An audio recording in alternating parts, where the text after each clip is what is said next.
So two of the most important things that anyone who wants to overcome depression needs is get the foundations right, and two, uncover the references and change the references. What do I mean by get the foundations right? So what I mean is self-care.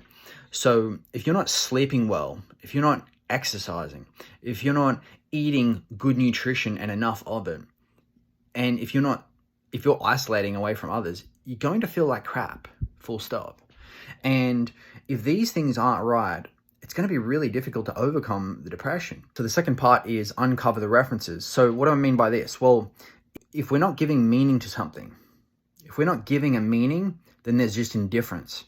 So when we uncover what we're referring to that's making us feel so bad, then we can begin to change that. I was just working with a young man yesterday struggling with depression. At the time of the call, I asked him, how strong is your depression? 0 to 10 right now. And he said, well, it's a 5 out of 10. I said, well, how strong did it get to in the last few days? And he said, it was at a 10 out of 10. And I said, okay, cool. So what were you focusing on? What conclusions had you jumped to? What were you thinking about when you were at a 10 out of 10?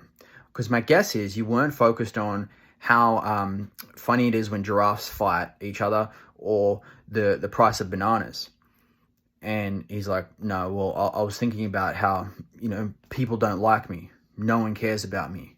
And all these thoughts that when we really challenge these types of thoughts for the truth, these are thoughts that are not a accurate representation of reality.